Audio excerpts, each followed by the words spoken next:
Hello everyone, welcome back to my another mini blog. আজকের যে ভিডিওটা তোমাদের সাথে শেয়ার করছি সেটা হলো রথের দিনের ব্লগ। সেদিন আমার বর তাড়াতাড়ি অফিস থেকে ফিরে এসেছিলো বিকালবেলায়, তাই তারপর আমরা রেডি হয়ে নিয়েছিলাম সেই জন্য, কারণ আমরা গেছিলাম জগন্নাথ দেবকে দর্শন করতে।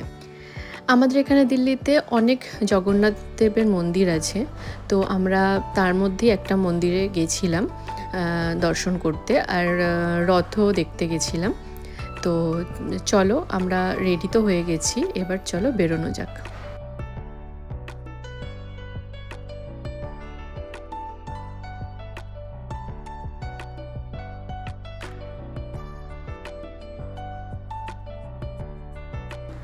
আজকে আমরা বাইক নিয়েই গেছিলাম, কারণ আমরা ঠিক করলাম যে অনেক দিন বাইকে করে যাওয়া হয় না কোথাও, তাই সেই জন্য বাইকে করেই বেরিয়ে পড়েছিলাম। আর এই দেখো, এই যে দূরে যেই এটা দেখতে পাচ্ছ মন্দিরটা, সেটা হলো অক্ষরধাম। তোমরা নিশ্চয়ই সবাই জানো দিল্লির অক্ষরধাম খুবই ফেমাস। তো তোমরা যারা দিল্লিতে থাকো বা দিল্লিতে ঘুরতে আসবে, তারা অবশ্যই এটাতে ভিজিট করো, তোমাদের ভীষণ ভালো লাগবে।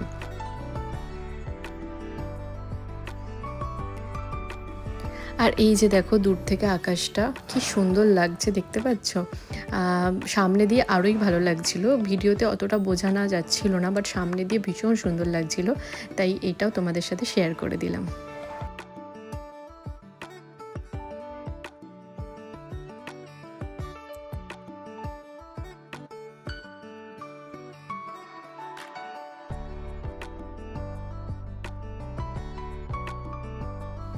এবার দেখো, আমরা পৌঁছে গেছিলাম জগন্নাথ দেবের ওখানে, বাট এইটা মন্দিরে যায়নি, কারণ মন্দিরে তো জগন্নাথ দেব থাকবে না আজকের দিনে, রথেই থাকবে। সেই জন্য দেখো, একটা বিরাট বড় অ্যাপার্টমেন্ট ছিল, তার ভেতরেই রথটাকে রাখা হয়েছিল, আর সেখানেই জগন্নাথ বলরাম ও সুভদ্রাকে রেখে এখানে পুজো হচ্ছিল। তো তোমরা চলো দেখতে থাকো এই ক্লিপটা, আর তার সাথে তোমরাও জগন্নাথ দেবকে দর্শন করে নাও।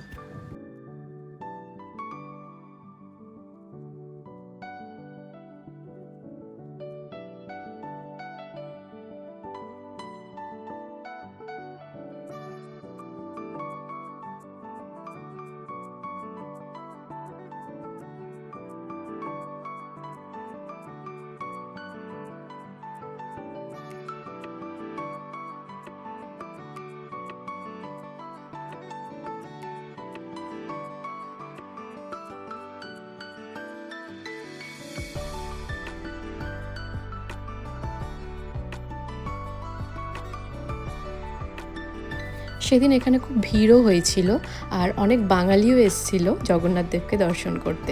আর এই যে দূরে দেখছো এই জায়গাটা, এখানে ভোগ দিচ্ছিল, মানে জগন্নাথ দেবের ভোগ, আর আমরাও সেই ভোগ খেয়েছিলাম, আর তোমাদের সাথে সেটাও পরে শেয়ার করছি।